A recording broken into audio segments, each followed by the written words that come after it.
Hi viewers, ఇవాళైతే నేను ఒక easy and tasty బ్రేక్ఫాస్ట్ని మీతో షేర్ చేస్తున్నాను. ఇది చేసుకోవడం కూడా చాలా ఈజీ అనమాట. బ్రేక్ఫాస్ట్కి కాంబినేషన్గా పల్లీలు కొబ్బరి యూస్ చేసి చట్నీ అయితే చేసాము. మినపప్పు అయితే ఒక 7 to 8 hours నానపెట్టేసుకోవాలి. తర్వాత మినపప్పుని బాగా కడిగేసి మిక్సీ జార్లోకి తీసుకోవాలి. వాటర్ అంతా వంపేసి తీసుకోవాలన్నమాట. అందులోకి వెల్లుల్లిని వేసుకోవాలి, 1/2 టీ స్పూన్ మిరియాలను కూడా వేసుకోవాలి, కొంచెం రాళ్ళు ఉప్పును కూడా వేసుకోవాలన్నమాట. ఇదంతా వేసుకున్నాక బాగా గ్రైండ్ చేసుకోవాలి. ఒక పెద్ద ఉల్లిపాయని సన్నగా కట్ చేసి పెట్టుకోవాలి.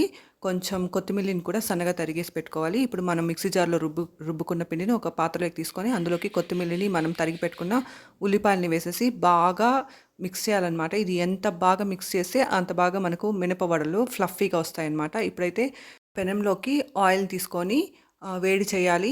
ఆ తర్వాత ఒక ఫ్లాట్గా ఉండే వెజల్ని తీసుకొని దానిపైన ఒక కవర్ని పెట్టి వడనైతే మనకు ఎంత పెద్దది కావాలో అంత పెద్దది ఫ్లాట్గా తట్టుకుని అయితే ఆయిల్లోకి వేసేసుకోవాలన్నమాట. ఇలా వేయడం వల్ల షేప్ గుండ్రంగా వస్తుంది. చూడ్డానికి హోటల్లో ఎలా ఉంటుందో అలా ఉంటుందన్నమాట. రౌండ్ షేప్ వస్తుంది.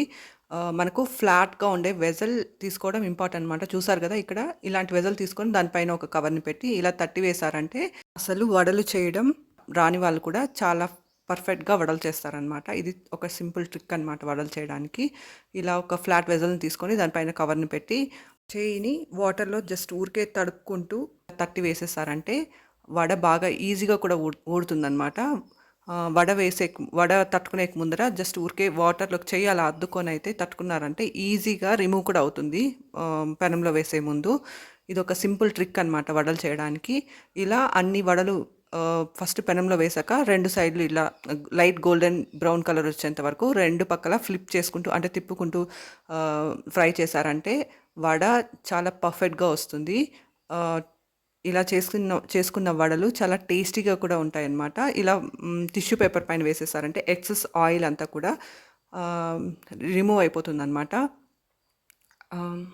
బిగినర్స్కి ఇంకా వడలు చేయడం ఇది ఆయిల్లో వేస్తాం కాబట్టి కొంచెం భయపడుతుంటారు బిగినర్స్ అయితే. ఇలా చేశారంటే సింపుల్గా ఈజీగా వడలు చేసేయచ్చు అనమాట. ఈ వడలు ఇడ్లీ చట్నీ కాంబినేషన్తో చేసుకోవచ్చు, సాంబార్తో కూడా బాగుంటుందన్నమాట. ఇలా చేశారంటే గెస్ట్లు వచ్చినప్పుడు చాలా బాగుంటుంది. Thank you for watching.